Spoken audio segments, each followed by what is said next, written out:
Hi viewers, welcome to our channel. ప్రస్తుతం మనతో పాటు దామ బాలాజీ గారు, సీనియర్ జర్నలిస్ట్, వారితో ఒకసారి మాట్లాడదాం. సార్, నమస్కారం సార్. నమస్తే. సార్, వైసీపీ సోషల్ మీడియా వాళ్ళందరూ కూడా అరెస్ట్ అవడం వరుసగా మనం చూస్తూ ఉన్నాం సార్. అయితే ఇప్పుడు దీన్ని డీల్ చేయడానికి జగన్మోహన్ రెడ్డి గారు ఒక టాస్క్ ఫోర్స్ ఏర్పాటు చేయబోతున్నారని చెప్పేసి చెప్తున్నారు. మరి ఏంటి టాస్క్ ఫోర్స్, దీంట్లో ఎవరెవరు ఉంటారు, ఇది ఏ విధంగా ఈ సోషల్ మీడియా అరెస్టులను ఆపగలుగుతారు, మీరేం చెప్తారు సార్ దీని గురించి? చంద్రబాబు ప్రభుత్వం వచ్చినప్పటి నుంచి కూడా జగన్ని ఏదో ఒక రకంగా డిఫెన్సివ్ పాలిటిక్స్లోకి పంపిస్తుంది. మామూలుగా జగన్ ముందు నుంచి కూడా జగన్ మెథడ్ ఏంటంటే అఫెన్సివ్ పాలిటిక్స్. పాలిటిక్స్లో అఫెన్సివ్, డిఫెన్సివ్ రెండు ఉంటాయి. రెండు కూడా అవసరాలు ఉంటాయి. కొంతమంది డిఫెన్సివ్ మోడ్లోనే ఉండడానికి ట్రై చేస్తారు. మామూలుగా ఒక సామెత ఉంది, best form of offensive defence అని. చాలాసార్లు అఫెన్సివ్లో ఉండాలంటే నువ్వు డిఫెన్సివ్లో ఉండాలి. అంటే డిఫెన్స్ అఫెన్స్ అంటే ఏంటి? అఫెన్స్ అంటే ఎదురు దాడి చేయడం, డిఫెన్స్ అంటే కాచుకోవడం. వేరే వాళ్ళ దాడుల నుంచి నువ్వు కాచుకొని నిన్ను నువ్వు రక్షించుకోవడాన్ని డిఫెన్సివ్ పాలిటిక్స్ అంటారు. ఈ డిఫెన్సివ్ పాలిటిక్స్లో కూడా అఫెన్స్ అనేది ఉంటుంది. అంటే నువ్వు నిలబడి ఆ దెబ్బను కాచుకొని మళ్ళీ నీకు సమయం వచ్చినప్పుడు కొట్టడం. సో జనరల్గా జగన్ పాలిటిక్స్ ఏంటంటే మనం అబ్జర్వ్ చేస్తే అఫెన్సివ్ పాలిటిక్స్లోనే జగన్ ఎక్కువగా ఉంటాడు. అంటే తను వేరే వాళ్ళ దాడి నుంచి కాచుకోవడం కాకుండా తను తిరిగి దాడి చేయడం అన్న యాంగిల్ ఉంటుంది. సో మనకి గతంలో చూస్తే కూడా సోనియా గాంధీ తనకి చెప్పినప్పుడు కంట్రోల్ చేయాలని ట్రై చేసినప్పుడు కూడా ఇతను రివర్సల్ అఫెన్సివ్లోకి వెళ్ళాడు. డేరింగ్గా ధిక్కరించాడు. దాని తర్వాత ఓదార్పు యాత్రకి వెళ్ళాడు. ఆ తర్వాత పాదయాత్రకి వెళ్ళాడు. ఇలాగా అట్లాగే 2014 నుంచి 19 చంద్రబాబు పీరియడ్లో కూడా చంద్రబాబు ఇతన్ని అనేక రకాలుగా ఇబ్బంది పెట్టి 67లో 23 మంది ఎమ్మెల్యేలను ఇటువైపు లాక్కొని జగన్ని ఇబ్బంది పెట్టడానికి ట్రై చేసినప్పుడు కూడా జగన్ అఫెన్సివ్లోకి వెళ్ళాడు. సో అసెంబ్లీని బహిష్కరించి రోడ్డు మీదకి వచ్చి పాదయాత్ర చేసి సో జనంలో ఉంటూ ఒక అఫెన్సివ్ పాలిటిక్స్ని అతను చేశాడు తప్ప డిఫెన్సివ్ పాలిటిక్స్ ఆడలేదు. అయితే ఇది ఇప్పుడు ఉన్న ప్రజెంట్ పరిస్థితి అయితే కంప్లీట్లీ డిఫరెంట్. జగన్కి ఇప్పటి వరకు ఎదురు కాని ఒక క్రైసిస్ అని, ఒక సంక్షోభం అని చెప్పచ్చు. మనకి ఎందుకంటే ఇక్కడ అప్పుడు 2014-19లో కూడా చంద్రబాబు జగన్కి వ్యతిరేకంగా చంద్రబాబు ఉన్నప్పటికీ మోడీ సపోర్ట్ చంద్రబాబు పెద్దగా లేదు. ఎందుకంటే మోడీ చంద్రబాబు మీద ఆధారపడి అక్కడ గవర్నమెంట్ నడిపే పరిస్థితి లేదు. అందువల్ల జగన్కి ఇండైరెక్ట్గా మోడీ సపోర్ట్ ఉంది కాబట్టి చంద్రబాబు కూడా అంతకంటే దూకుడుగా వెళ్ళలేకపోయాడు. కానీ ఇవాళ పరిస్థితి ఏంటి? జగన్ అతి ఘోరంగా 11 సీట్లు. ఎప్పుడూ జగన్ లైఫ్లో ఇంత ఘోరమైన ఓటమి లేదు. 11 సీట్లకు పరిమితం అయిపోయాడు. తర్వాత మోడీ చంద్రబాబు మీద డిపెండ్ అయ్యే పరిస్థితి ఏర్పడింది. అంటే చంద్రబాబు దేశంలో చక్రం తిప్పే పరిస్థితి ఏర్పడింది. కాకపోతే చంద్రబాబు అటువంటి చక్రాలు బొంగరాలు తిప్పే ఆయనకి ఇప్పుడు పరిస్థితి లేదనుకో. కానీ పర్సనల్గా చంద్రబాబు కోరికలను మోడీ ఇబ్బంది లేకపోతే ఆమోదిస్తాడు. అంటే జగన్కి మోడీ 100% సపోర్ట్గా నిలిచే పరిస్థితి కనిపించట్లేదు. అంటే చంద్రబాబుని కంట్రోల్ చేసే పరిస్థితి మోడీకి లేదు. ఇది పొలిటికల్ విషయంలో. మిగతా విషయాల్లో చంద్రబాబును మోడీ కంట్రోల్ చేస్తున్నట్టే కనబడుతుంది. ఎందుకంటే రాష్ట్రానికి ఇప్పటికి కూడా మేజర్ ఫండ్స్ కానీ, మేజర్ ప్రాజెక్ట్స్కి ఫండ్స్ కానీ ఏమీ రావట్లేదు. ఆ యాంగిల్లో తీసుకున్నప్పుడు నితీష్ కుమార్తో కంపేర్ చేస్తే చంద్రబాబు వెనకబడినట్టుగా మనకు కనబడుతుంది. మేబీ వాళ్ళు టైమింగ్ చూసి రిలీజ్ చేస్తామని చెప్పారా ఏంటి తెలియదు. కానీ ఇప్పటి వరకైతే ఈ 4-5 నెలల్లో ఏమీ పెద్దగా జరగలేదు. ఓన్లీ అమరావతికి మాత్రం లోన్ అనేది శాంక్షన్ అయింది. అది తప్ప మనకి ఇటు మేజర్ ప్రాజెక్ట్స్కి ఎక్కడ కూడా డబ్బులు వచ్చినట్టుగా కనబడలేదు. కానీ జగన్ విషయంలో మాత్రం మోడీ చంద్రబాబు ఫ్రీ హ్యాండ్ ఇచ్చే అవకాశం కనిపిస్తుంది.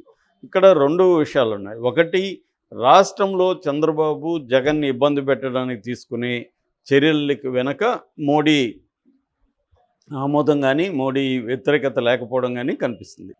అయితే మోడీ అనుకుంటే జగన్ని ఇమీడియట్గా జైలుకు పంపించు. ఎందుకంటే ఈడీ, సిబిఐ కేసులు జగన్ మీద ఉన్నాయి. 11 సంవత్సరాలుగా జగన్ బెయిల్ మీద బయట ఉన్నాడు. ఈ కాంటెక్స్ట్లో మోడీ గాని అనుకుంటే ఈడీ అండ్ సిబిఐ కోర్టులో బెయిల్ రద్దు పిటిషన్ వేసే అవకాశం ఉంది. స్పీడీ ట్రయల్కి పిలిచే అవకాశం ఉంది. మేము బెయిల్ రద్దు చేయండి, జగన్ బయట ఉంటే ఈ కేసుని ఇన్ఫ్లుయెన్స్ చేస్తున్నాడు, తర్వాత కండిషనల్ బెయిల్కి ఆయన ధిక్కరిస్తూ ఆ కండిషన్స్ని ఉల్లంఘిస్తున్నాడు కాబట్టి జగన్ని బెయిల్ క్యాన్సిల్ చేయండి, జగన్ని జైలుకు పంపించండి, స్పీడీ ట్రయల్కి ఆదేశించండి అని అడగచ్చు.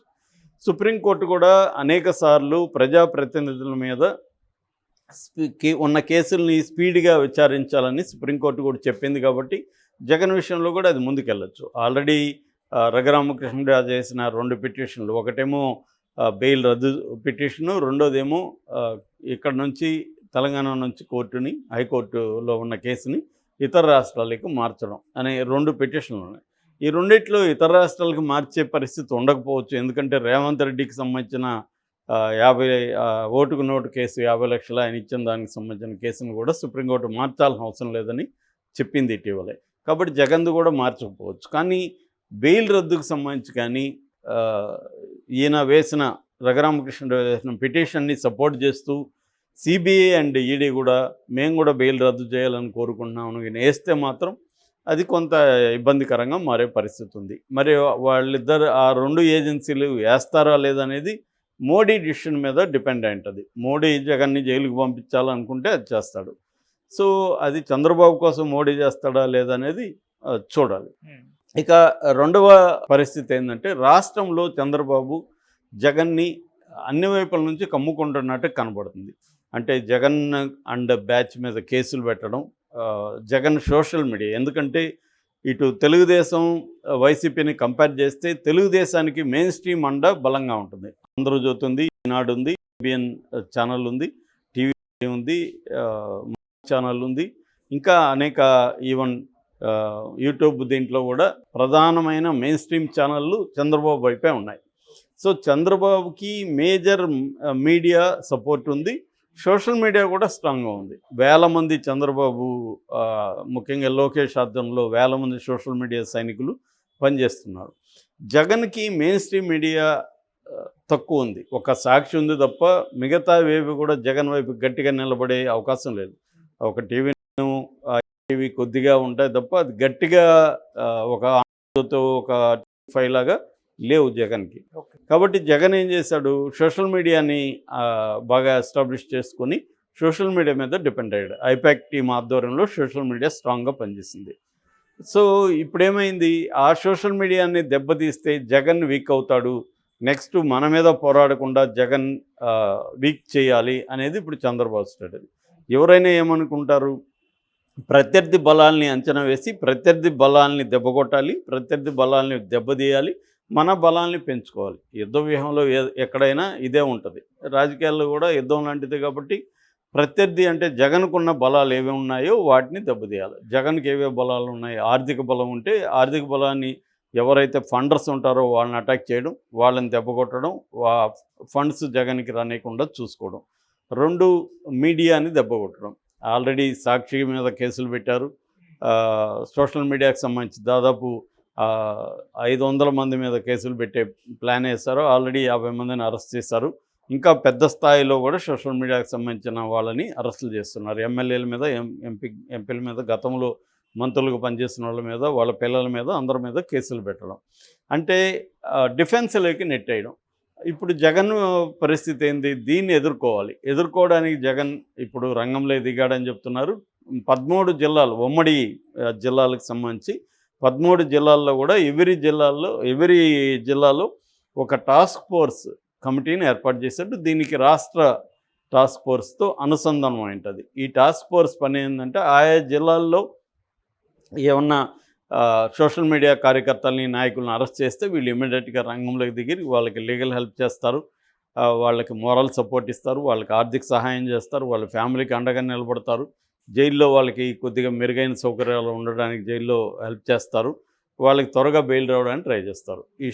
ఈ దీంట్లో ఏమేమి ఉన్నాయంటే ఎవరెవరు ఉన్నారంటే ఎమ్మెల్యేలు ఉన్నారు, ఎంపీలు ఉన్నారు, నియోజకవర్గ ఇన్ఛార్జీలు ఉన్నారు, మాజీ మంత్రులు ఉన్నారు, సోషల్ మీడియాలో యాక్టివ్గా ఉన్న వాళ్ళు ఉన్నారు, ఇలాగా అట్లాగే లీగల్ టీం కూడా దీంట్లో ఉంది ఈ టాస్క్ ఫోర్స్లో.